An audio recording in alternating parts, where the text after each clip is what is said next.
जय हिंद दोस्तों, आज मैं आपको एक कहानी सुनाऊंगा 50 राष्ट्रीय राइफल्स के कंपनी कमांडर शौर्य चक्र विजेता मेजर अभिषेक सिंह की लाइफ की एक सच्ची कहानी। इस कहानी की शुरुआत होती है भारतवर्ष के उत्तर प्रदेश में, जब परमेश सिंह और लक्ष्मी सिंह के घर में एक बेटा जन्म लेता है।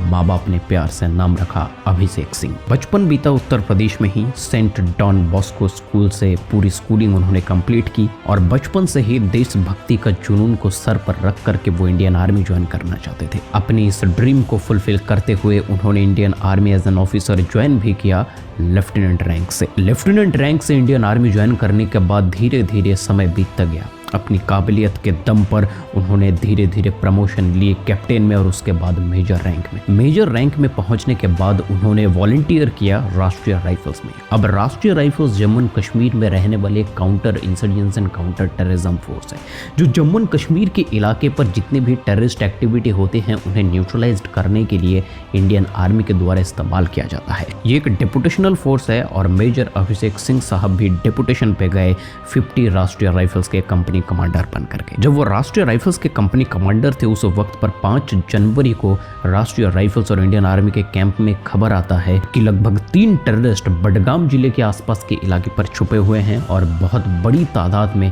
हमले की तैयारी और प्लानिंग भी कर रहे हैं। खबर मिलते ही शुरू हुआ ऑपरेशन और 50 राष्ट्रीय राइफल्स के मेजर अभिषेक सिंह साहब को इस ऑपरेशन की जिम्मेदारी सौंपी गई। मैं बात कर रहा हूं जनवरी महीने की। जम्मू एंड कश्मीर में जनवरी महीने में ठंड कड़कड़ाती हुई रहती है, वहां पर बर्फ भी गिरता है और बर्फ गिरने की वजह से विजिबिलिटी बहुत ही लो होती है, ऑपरेट करना बहुत मुश्किल हो जाता है। ऑपरेशन शुरू होता है 6 जनवरी को। मेजर अभिषेक सिंह और उनकी पूरी टीम टेररिस्ट के खोज पर निकल जाते हैं। कुछ देर सर्च एंड डिस्ट्रॉय ऑपरेशन चलने के बाद मेजर साहब ने बडगाम जिले के आसपास के इलाके पर टेररिस्ट को स्पॉट किया। लगभग 3 आतंकवादी थे। हमारे मेजर साहब ने एक बहुत ही बेहतरीन रणनीति बनाई और उन तीनों आतंकवादियों को चारों दिशा से घेर ली।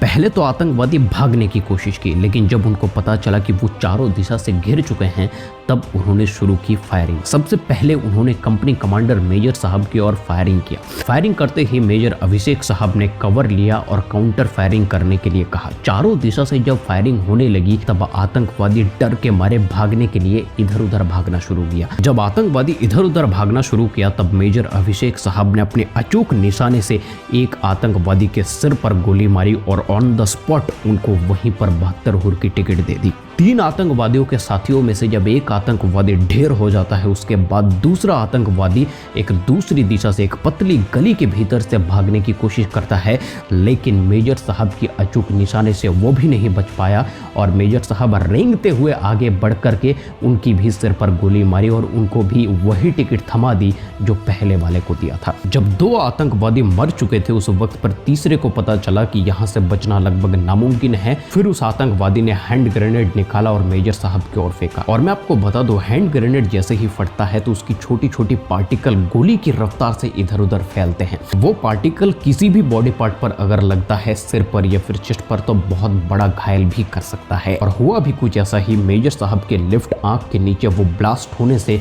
एक बहुत बड़ा पार्टिकल ने बहुत बड़ी इंजरी दे दी। मेजर साहब की एक आंख तब पूरी तरीके से घायल हो चुका है, गंभीर रूप से, भयानक रूप से वो घायल हैं। वहां से खून बह रहा है और ग्रेनेड फटने की वजह से वो इंजर्ड भी हो गए हैं, लेकिन फिर भी उनके दिमाग पर सिर्फ एक ही गोल था कि किसी तरीके से चाहे कुछ भी हो जाए, विजय या फिर वीरगति, इस तीसरे टेररिस्ट को ठोकना है। इसीलिए घायल अवस्था पर भी उन्होंने अपना राइफल को तानते हुए उस तीसरे आतंकवादी की ओर आगे बढ़े। एक आंख तब उनकी घायल अवस्था पर थी, सिर्फ एक आंख से उन्होंने निशाना लगाया और तीसरे आतंकवादी को भी टिकट दे दी। वो टिकट था 72 हुर की। और मैं आपको बता दूं, ये तीनों टेररिस्ट ही A+ कैटेगरी के हाईली ट्रेंड आतंकवादी थे। इन तीनों आतंकवादियों में से 2 आतंकवादी पाकिस्तान से आए हुए थे और एक कश्मीर के लोकल आतंकवादी था। लेकिन ये तीनों हाईली ट्रेंड आतंकवादी भी 50 राष्ट्रीय राइफल्स के कंपनी कमांडर एक अकेले आदमी के आगे टिक नहीं पाया। मेजर अभिषेक सिंह साहब ने तीनों का ही शिकार किया। इस ऑपरेशन के बाद मेजर साहब की बुरी हालत देख करके उनको वहां से इवैक्यूएट करके हॉस्पिटलाइज अरेस्ट किया गया। लगभग 1 से 1.5 महीने तक उनकी ट्रीटमेंट चला जम्मू कश्मीर के हॉस्पिटल में। उसके बाद वो बिल्कुल स्वस्थ रूप से फिर से इंडियन आर्मी का ड्यूटी ज्वाइन किए और उनकी इस अदम्य साहस, पराक्रम और वीरता के लिए उन्हें शौर्य चक्र से सम्मानित किया गया है। शौर्य चक्र मिलने के बाद जब वो अपना गांव आते हैं तब पूरा उत्तर प्रदेश, पूरा भारतवर्ष उनका सम्मान किया। मेजर अभिषेक सिंह साहब मंदिर पर गए माथा टेकने के लिए, अपने स्कूल गए जिस स्कूल से उन्होंने पास आउट किया था। हर जगह पर जा कर के उन्होंने ये भी दिखाया कि एक दिलेर ऑफिसर होने के साथ साथ में वो अपनी मिट्टी से, इस भारत की भूमि से और अपने उत्तर प्रदेश से, अपने गांव से, अपने लोगों से कितना ज़्यादा प्यार और मोहब्बत करते हैं। यही होता है फौजी सर, जो किसी भी हालत पर, चाहे सामने कोई भी हो, किसी भी मुकाम पर हो, अपने देश के साथ में, अपने लोगों के साथ में, अपने पलटन के साथ में, अपने फौजियों के साथ में, अपने सोल्जर्स के साथ में हमेशा खड़े रहते हैं। मेजर अभिषेक सिंह साहब को एक लंबा सा सैल्यूट के साथ में इस वीडियो को यहीं पर खत्म करते हैं। अगर आपको इसी तरह के वीडियोस आगे देखनी है तो इस चैनल को आपको सब्सक्राइब करना है। जय हिंद, वंदे मातरम।